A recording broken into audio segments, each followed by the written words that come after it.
Want to help support Jonose Cigars? Two great ways to do it: smokeagoandshop.com and on Patreon. So click those links in the description below and help support this great cigar channel.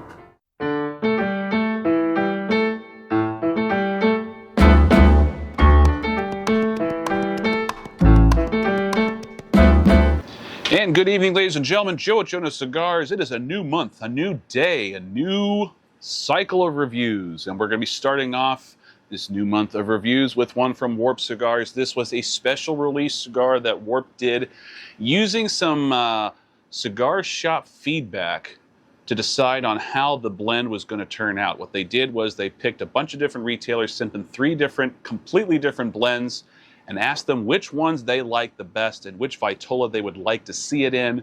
And after the votes were compiled, they came up with this. This is the Warped New Day. This is a 5 7/8 by 52 ring gauge straight Parejo. For all intents and purposes, it's a Toro, featuring Nicaraguan long fillers and binder. Also a Ecuadorian grown Sumatra Rosado wrapper on the outside, as you can see. Nice color, but it's got a little bit of modeling, some visible veins, very tight seams. Decent looking pack and roll. Got a little bit of pressing on the foot there. Nice looking double cap on the top. Soft oil sheen. Pre-light aromas. Ooh, really nice. Light dried fruit and rich butterscotch / caramel sweetness coming off of the body, off of the foot. More dried fruit, more natural tobacco sort of aromas. Maybe a touch of wood in there as well. All right, there were a total of 15,000 of these made, and I have to Tony Larenko to thank for sending me this one. Can't wait to try it. I've always been a big fan of Warp Cigars. Kyle Gellis has always done great work, in my opinion. This cigar was made at Tabacalera La Isla in the Dominican Republic. Checking the internal humidity, we are looking at 65, not bad. Let's go ahead and get this one cut. Check out the cold draw. Cold draw has a decent amount of resistance to it. Not too snug, not too loose. I'm anticipating kind of a somewhat firmer draw based on what the cold draw is offering, but it's not too bad. Getting a lot of dates and raisin off of this one, so more dried fruit on the cold draw. A little bit of caramel sweetness still too. All right, a little bit excited about this one. Let's go ahead and get this one toasted, see what we can find out.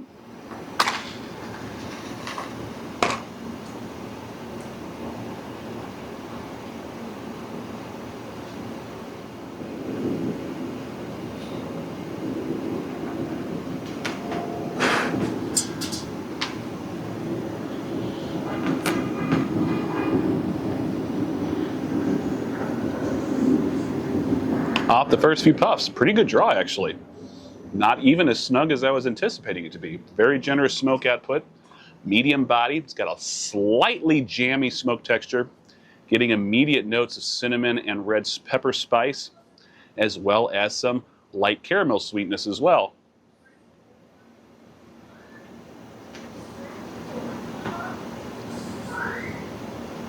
Retrohale's got some more baking spices. Touches of nutmeg and cinnamon mixing together. A little bit of coriander and white pepper also mixing in. Decent start. We'll let this go and tell you a little further into the first third. I'll see you then.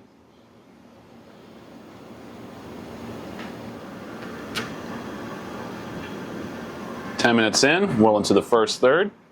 Pretty good burn line. A little bit of a dip there, but not bad at all. Light flakiness to the ash, but it's nothing of concern. Still medium body, not really so much of a jammy smoke texture, but it is somewhat chewy. It's got a little bit of heft to the body, but it is still medium body. Flavors at this point starting to get some warm banana bread sort of nuances along with some tropical fruit notes.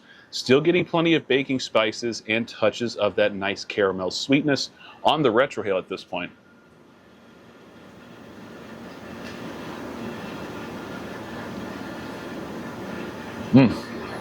Touches of some more dried fruit notes coming in with the baking spice. Baking spice that I'm getting at this point is still a mixture of cinnamon, nutmeg, and coriander. It's an interesting blend, and the fruit nuances that I'm getting, there's touches of some berry nuances through the retro, maybe some cherry, but it's subtle, lightly nuanced, and a good amount of spice, which I'm enjoying. All right, liking it a lot so far. We'll let this go until I get about halfway through the cigar. I'll see you then.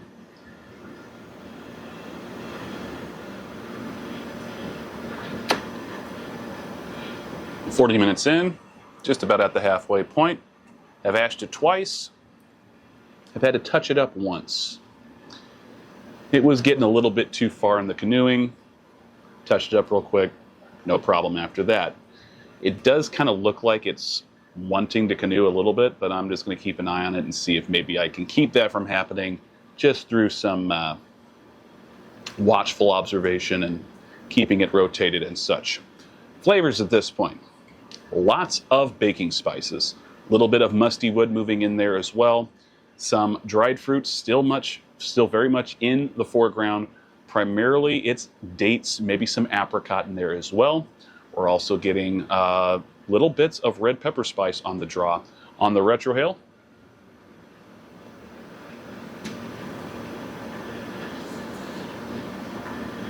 it's a very pleasant retrohale.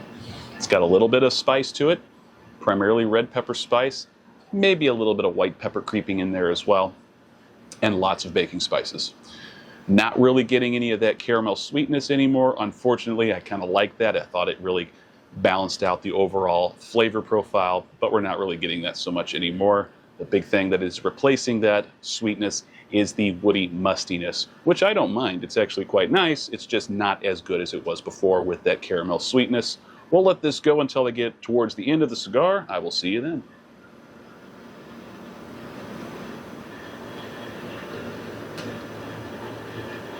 Hour and 10 minutes in, well into the final third here.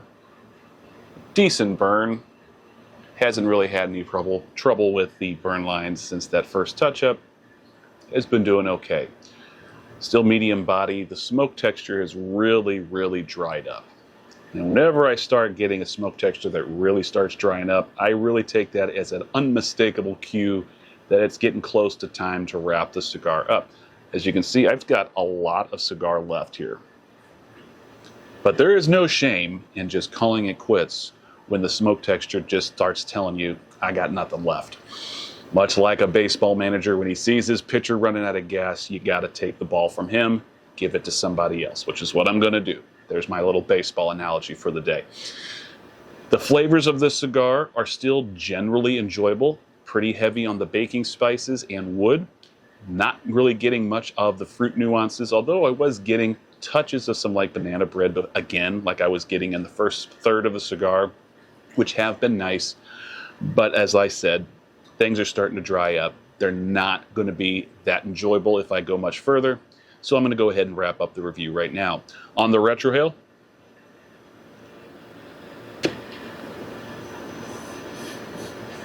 retrohale actually has lost quite a bit of its spice. There's baking spices, but they're not very powerful.